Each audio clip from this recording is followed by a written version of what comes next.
E aí, pessoal, tudo bem? Hoje nós vamos tratar um pouco sobre o mundo espiritual.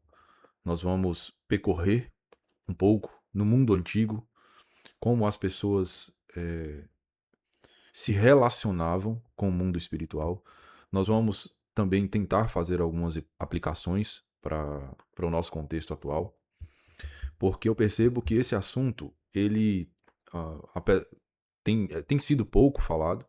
E quando é comentado, ele é comentado a partir de pessoas que extrapolam o que significa, de fato, essas questões. Então você tem um exagero.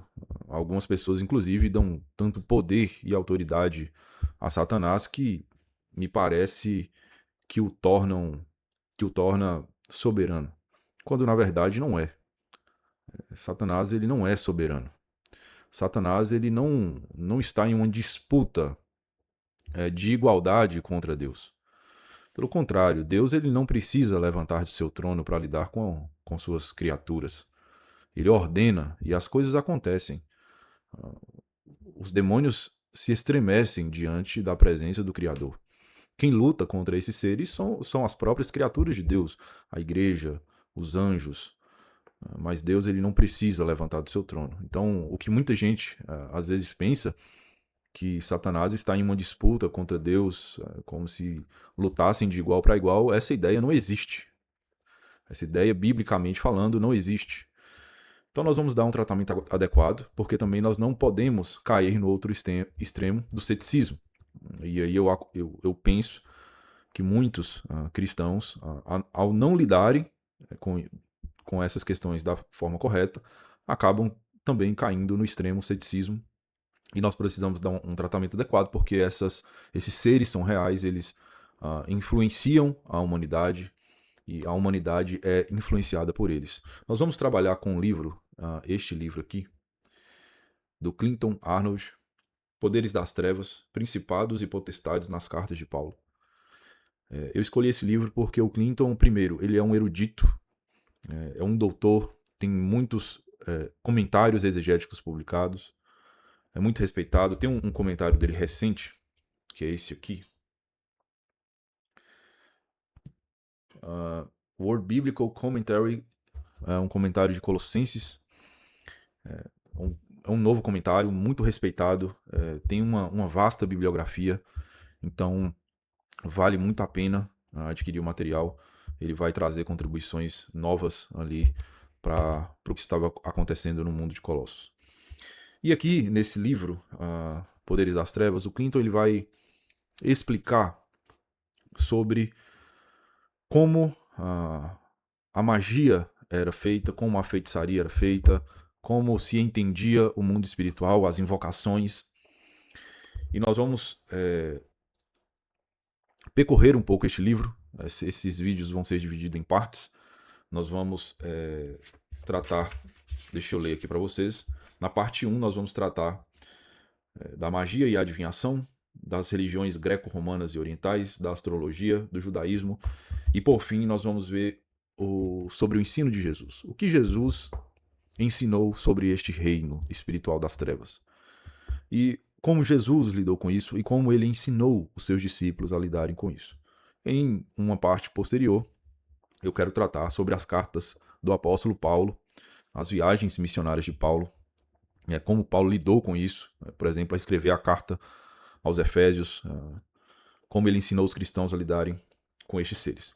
Sem mais delongas, então vamos começar aqui na parte 1 sobre magia e adivinhação. Nós vamos ler, tá? Nós vamos ler fórmulas, nós vamos entrar mesmo neste mundo, tá?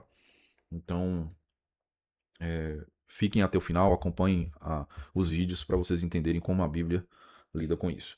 Primeira coisa, nós vamos ler aqui uma pequena definição. Clinton escreve o seguinte: a magia representava um método de manipulação de espíritos bons e espíritos malignos para que dessem assistência ou causassem o mal. Fórmulas mágicas eram usadas para atrair amantes ou para vencer uma corrida de bigas. É sobre essa questão de atrair amantes, né? Quem nunca viu aí uma gravura pregada em um poste dizendo: traga o seu amor de volta em alguns dias, conquiste o seu amante, enfim. Magia negra ou feitiçaria consistia na invocação de espíritos para realizar atos malévolos de toda espécie. Era possível lançar maldições, derrotar concorrentes e refrear inimigos. Ao decorrer desse estudo, nós vamos ver que muito dessa magia era utilizada para invocar seres ou para controlar, manipular das diversas formas possíveis. O que nós precisamos entender aqui é que qual a bibliografia que o Clinton ele vai se utilizar. Nós temos recentemente, né, muitos estudiosos descobriram muitos papiros. Esses papiros continham diversas fórmulas mágicas de invocação, dos mais diversos tipos de magias que vocês podem imaginar. Fórmulas protetoras, forma de invocação, fórmula para o amor, enfim. E muitos desses papiros, o Clinton vai utilizar o livro onde esses papiros foram reunidos, e são muitos, tá? Mas a fonte principal aqui do Clinton é o livro de Hans Dieter Betz. É um livro em inglês, The Greek Magical Papyrus in Translation. Então, o bom de trabalhar com esse livro do Clinton é que nós vamos trabalhar diretamente com as fórmulas, como estava escrito, como era feito. Então, nós vamos dividir aqui, né, a primeira parte em 3 fórmulas mágicas, como era feito. A primeira é o talismã protetor. O que era o talismã? Clinton vai escrever: o propósito desse amuleto era proteger quem usasse de espíritos nocivos ou malignos. Então, o talismã, como o próprio nome já diz, né, talismã protetor, era usado para proteção. Como ele era confeccionado? Ele era confeccionado em madeira de tilha, uma madeira macia. Em madeira de tilha, escreva em escarlate este nome, e aí em colchetes, o nome que deveria ser escrito. Coloque-o em um invólucro roxo, pendure-o no pescoço e o use-o. A segunda parte da fórmula, que deveria ser escrita no talismã, era uma série de nomes, nomes mágicos. Tá? Eu vou estar colocando aqui esses nomes para vocês acompanharem. E provavelmente, né, o Clinton ele vai escrever aqui que são palavras mágicas, provavelmente nomes dos espíritos, que deveriam tornar eficaz este amuleto. Ou seja, as pessoas escreviam esses nomes mágicos, provavelmente para tornar aquele amuleto eficaz contra espíritos malignos ou nocivos. E o Clinton ainda escreve: com frequência nomes mágicos eram invocados junto com nomes de deuses ou deusas conhecidos como Hecate, Ártemis, Afrodite, os deuses da época. Todos os textos mágicos mostram uma quantidade incrível de sincretismo, ou seja, havia uma mistura de crenças religiosas, né, nesses textos mágicos, não um padrão único. Vamos para a terceira parte. Então nós vimos a confecção desse amuleto, nós vimos a primeira fórmula, né, como eram escritos aí os nomes. E a terceira parte dizia o seguinte: guarda-me de todo verme do ar, da terra e de debaixo da terra, e de todo anjo, espectro e aparição fantasmagórica e encantamento. Essa palavrinha demon, aqui é importante entender que para essas pessoas que invocavam estes seres, falando aqui de uma maneira mais transliterada, daimon, essas palavras, essa palavra não significava em si espíritos malignos, mas uma diversidade de entidades. Poderiam ser espíritos bons, espíritos maus, diversos tipos, deuses ou entidades servas, enfim. O que vocês precisam entender é que mais à frente, quando nós tratarmos dessa questão no Novo Testamento, nós vamos ver que esses espíritos são sempre relatados como espíritos malignos, né? A palavra demonion, demônio, né? Então são sempre seres malignos. Jesus vai dar o tratamento correto para quem são esses seres. Mas até então, estes homens não têm esse entendimento, então eles se relacionam com esses seres. Alguns então são invocados para proteção contra outros espíritos que são malignos. Olha o que o Clinton ainda diz. Esse exemplo representativo é o que eu chamo de magia apotropaica. O que é uma magia apotropaica? Clinton explica. É uma magia para repelir demônios e espíritos nocivos. Então, esse talismã que era confeccionado, né, ele tinha a intenção de proteção. E ele era usado em diversos lugares, em lutas, e inclusive era até proibido utilizá-los, né? As pessoas utilizavam como forma de barganha, como forma de proteção, como forma para ganhar alguns desafios, enfim. Vamos para o próximo, que é uma porção do amor. Olha que interessante essa fórmula que foi registrada, foi achado um papiro no Egito, um papiro descoberto no Egito, e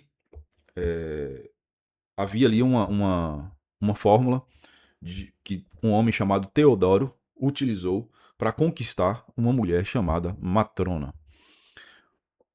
Observem como era a fórmula. Confio a vós, aqui eu vou ler a primeira parte. Confio a vós este amuleto, deuses do mundo dos mortos, a Plutão, a Cora, Perséfone, Eresquigal e Adonis, e do mundo dos mortos, Hérmias, Tote, e ao poderoso Anubis, guardião das chaves das portas do Hades, e aos deuses do mundo dos mortos, e aos falecidos precocemente rapazes e moças. Aqui é interessante, né, que muitos do mundo greco-romano acreditavam que heróis ou pessoas que haviam morrido precocemente se tornavam aí espíritos desencarnados depois da morte. Essa é a primeira parte da fórmula. Vamos continuar para ver onde o conjurador queria chegar ali para ter em seus braços a sua mulher que ele tanto deseja. Olha a segunda parte da fórmula, como agora ele deseja de fato atingir a mulher. Suplico a todos os espíritos deste lugar que venham auxiliar este espírito. Levantem-se para mim do repouso que os detém e saiam para todos os distritos e todas as regiões e todas as casas e todas as lojas, impelindo a enfeitiçada matrona, para que ela não tenha, observem, para que ela não tenha relações vaginais, anais ou orais com nenhuma outra pessoa, para que não seja capaz de ficar com nenhum homem senão com Teodoro, e para que jamais permitam que matrona suporte, tenha saúde ou encontre sono noite e dia sem Teodoro. Então aqui, claramente, vocês podem perceber que havia aí uma invocação um tanto quanto estranha e severa, né, para uma tentativa de aprisionar a pessoa ao conjurador. E no começo dessa segunda fórmula, eu vou reler, diz o seguinte: suplico a todos os espíritos. Então aqui ele não está marcando um espírito em específico. E aí tem a terceira parte da fórmula, né? Como essa terceira parte da fórmula, ela agora é usada para obrigar os espíritos a fazerem isto. E ele vai ler, aí a terceira parte diz o seguinte: não se esquive de me ouvir, espírito, quem quer que você seja, e levante-se para mim, pois eu lhe conjuro pela senhora Hecate Artemis, aquela que engole a cauda e que perambula pela noite. Ou seja, aqui nessa terceira parte, ele invoca um outro ser que, teoricamente, obrigaria o espírito a cumprir a conjuração. Então, o Clinton aqui ele vai concluir o seguinte: o demônio é, portanto, manipulado pelo conjurador. Perceba, então, que aqui há uma tentativa de manipulação clara, né, onde o conjurador manipula um espírito para cumprir o seu desejo. A próxima, a terceira fórmula, é um feitiço para infligir sofrimento. Aqui já é algo bem mais horrendo, tá? É uma invocação muito horrenda. Vocês vão ver aqui conforme eu ler a fórmula. O rito, né, para infligir sofrimento, dizia o seguinte: tome uma lamela é uma placa fina de metal, de chumbo, e grave com um estilo de bronze os seguintes nomes e as seguintes figuras.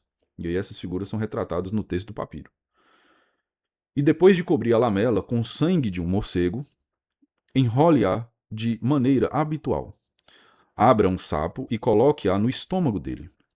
Depois de conjurar o sapo, depois de costurar o sapo com fio de Anubis e com agulha de bronze, pendure-o em um junco de sua propriedade, usando para isso os pelos da ponta do rabo de um boi preto, na parte leste da propriedade, próximo ao nascer do sol. Perceba então que aqui é uma fórmula muito mais complexa do que os anteriores. Esses papiros descobertos, tá?